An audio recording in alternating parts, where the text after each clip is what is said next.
نحمده ونصلي على رسوله الكريم اما بعد فاعوذ بالله من الشيطان الرجيم بسم الله الرحمن الرحيم ربنا واجعلنا مسلمين لك ومن ذريتنا أمة مسلمة لك وأرنا مناسكنا وتب علينا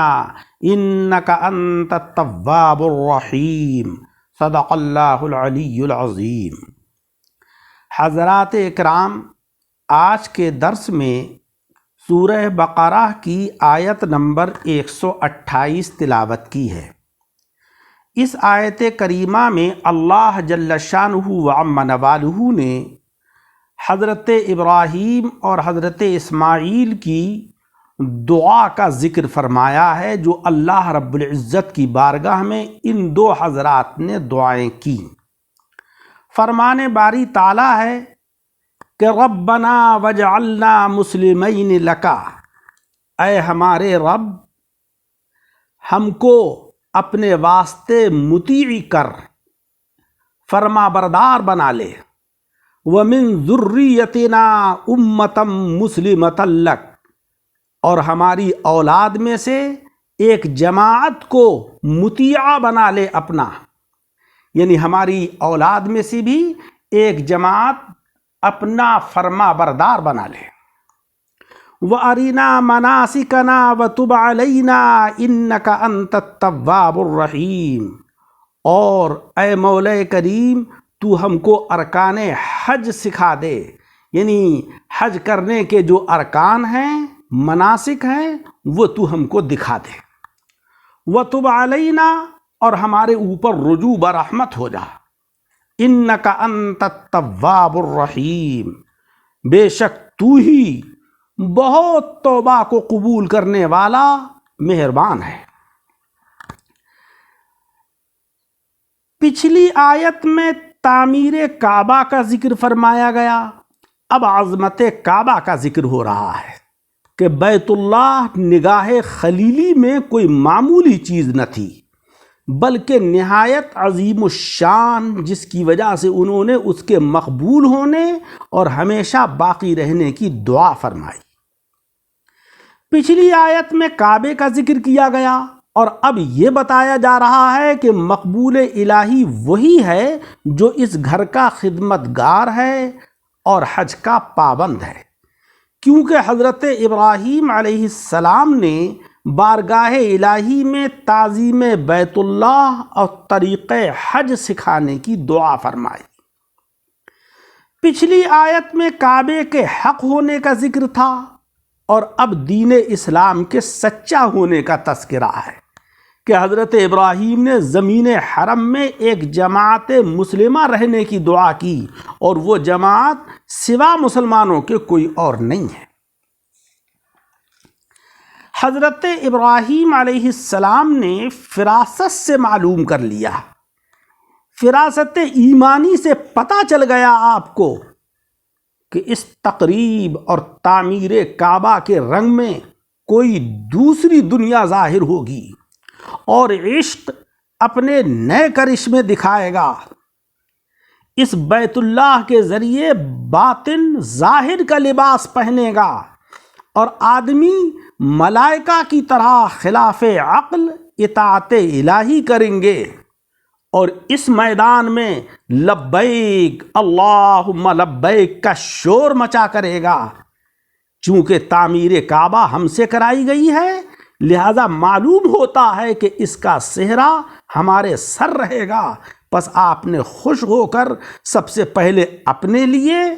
اور پھر اپنی اولاد کے لیے چند دعائیں کی۔ سب سے پہلے اپنے لیے کی کہ ربنا وجعلنا مسلمین لک، اے ہمارے رب تو ہمیں اپنے واسطے مطیع بنا لے، اور اس کے بعد اپنی اولاد کے لیے دعا کی وَمِن ذُرِّيَّتِنَا أُمَّةً مُسْلِمَةً لَكَ، اور ہماری اولاد میں سے ایک جماعت مطیعہ اپنے لیے بنا لے، یعنی فرما بردار اپنے لیے بنا لے۔ مولا ہم دونوں کو ہمیشہ مطیع اور فرما بردار رکھنا کہ تیرے احکام کے قبول کرنے میں کبھی حیل و حجت نہ کیا کریں، اور میری مسلمان اولاد کو بھی اسی طرح اپنا مطیع اور فرما بردار بنا،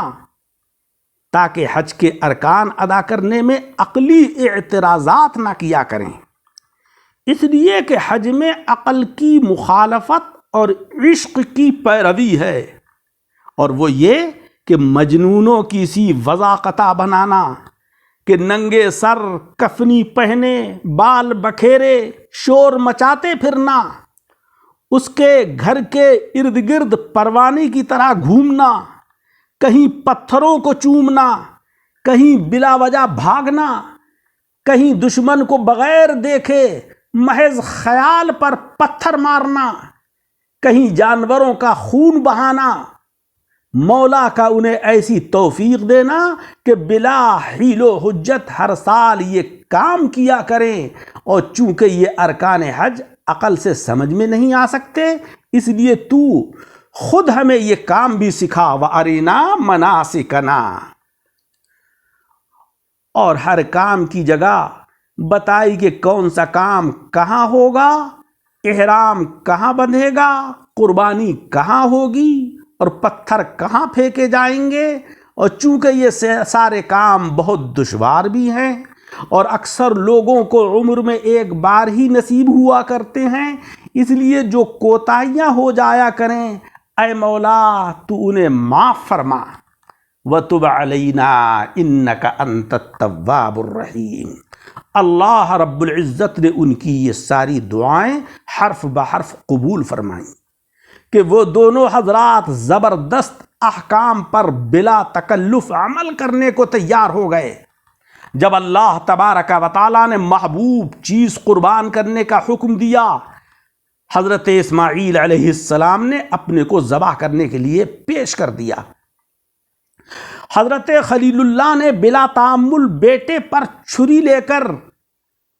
کھڑے ہو گئے اور ان کی ذریت میں ہمیشہ مومن رہے، اور خانہ کعبہ کا ہمیشہ حج بھی ہوتا رہا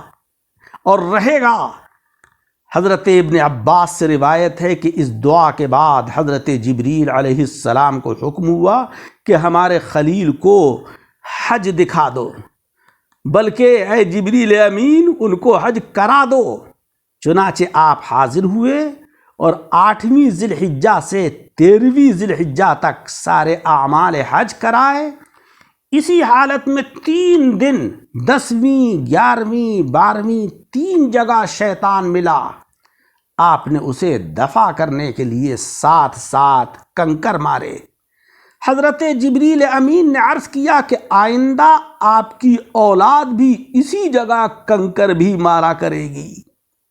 اللہ رب العزت کی شان دیکھیے کہ آپ کی ایک جماعت کا نام مسلمان ہی رکھا گیا، کیونکہ حضرت ابراہیم علیہ السلام نے لفظ مسلمہ فرمایا تھا، یعنی وَمِن ذُرِّيَّتِنَا أُمَّةً مُسْلِمَةً لَكَ۔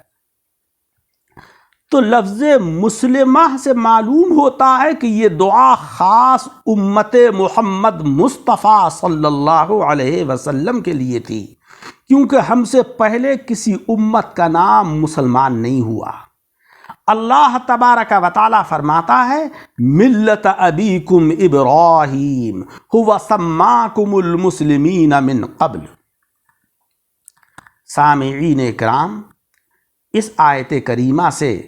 بہت سارے فوائد ہمیں حاصل ہوئے۔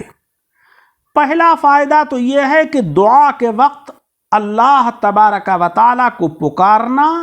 یہ طریقہ انبیاء کرام ہے۔ دوسرا فائدہ یہ ہے کہ پہلے اپنے لیے، پھر اپنی اولاد کے لیے اور سب مسلمانوں کے لیے دعا کرنا چاہیے، کیونکہ حضرت ابراہیم اور حضرت اسماعیل نے پہلے اپنے لیے، پھر اپنی اولاد کے لیے، پھر دیگر امور کے لیے دعا کی۔ تیسرا فائدہ یہ ہے کہ عقائد اور دین کی دعا اعمال اور دنیاوی حاجات سے پہلے کی جانی چاہیے، جیسا کہ اس آیت کریمہ سے ہمیں معلوم ہوا، کیونکہ عقائد بنیادی چیز ہیں اور اعمال ان بنیادوں کے اوپر تعمیر کا نام ہے، عمارت کا نام ہے۔ تو پہلے بنیاد کی دعا کیجئے، اس کے بعد اس بنیاد پر عمارت کے قیام کی دعا کرنا چاہیے۔ چوتھا فائدہ یہ ہے کہ حضرت اسماعیل علیہ السلام کی اولاد میں ہمیشہ موحدین صالحین رہے۔ کوئی وقت ایسا نہیں آیا کہ ساری کی ساری آپ کی اولاد مشرک ہو گئی ہو۔ چنانچہ زمانے جاہلیت میں بھی زید بن عمر اور قیس بن سعید اور عبد المطلب بن ہاشم حضور علیہ السلام کے جد امجد اور عامر بن ضرب وغیرہ اسلام پر تھے کہ خدا کو ایک جانتے تھے، ثواب و عذاب، حشر و نشر کے قائل تھے، نہ تو وہ مردار کھاتے تھے اور نہ وہ بت پرستی کرتے تھے۔ آقا علیہ السلام کے والدین ماجدین کو کافر کہنے والے اس آیت کریمہ اور تفسیر کبیر کی اس عبارت پر غور کریں کہ اگر حضور علیہ السلام کے پہلے سارے بنی اسماعیل مشرک ہو گئے تو لازم آتا ہے کہ حضرت خلیل کی یہ دعا قبول نہیں ہوئی۔ یقیناً ایک جماعت ایمان پر ہی رہی اور اسی جماعت میں آقا علیہ السلام کے آباء و اجداد تھے۔ قیامت تک سارے سید اور قریش کبھی گمراہ نہیں ہوں گے، کیونکہ یہ لوگ ابراہیمی ہیں کہ ان میں مومن رہنا ضروری ہے۔ حضرت ابراہیم علیہ السلام نے ان کے لیے دعا کی ہے۔ پانچواں فائدہ یہ ہے کہ بیت اللہ کے پاس دعا مانگنا یہ سنت ابراہیمی ہے۔ چھٹا فائدہ یہ ہے کہ عبادت الہیہ محض اپنی رائے سے معلوم نہیں کر سکتے، اس کے لیے تعلیم الہی ضروری ہے، جیسا کہ حضرت ابراہیم علیہ السلام نے ارینا دعا کے اندر فرمایا کہ اے اللہ تو ہمیں ارکان حج کو دکھا دے، سکھا دے، اس کی تعلیم دے دے۔ اللہ تبارک و تعالیٰ سے دعا ہے کہ مولا رب العزت ہمیں قرآن عظیم کو پڑھنے، اس کو سمجھنے اور اس کے اوپر عمل کرنے کی توفیق عطا فرمائے۔ ہمارا یہ درس قرآن عظیم کا پروگرام آپ ہمارے یوٹیوب چینل دعوت حق پر سماعت فرماتے ہیں۔ یقیناً ایک مسلمان کو یہ پروگرام ضرور پسند آتا ہوگا، کیونکہ اللہ کے کلام کا ترجمہ اور اس کی تفسیر سن رہا ہے وہ۔ آپ سے گزارش ہے کہ ہمارے اس پروگرام کو، ہمارے اس چینل کو لائک اور سبسکرائب کریں تاکہ آنے والا ہمارا پروگرام آپ تک آسانی سے پہنچتا رہے۔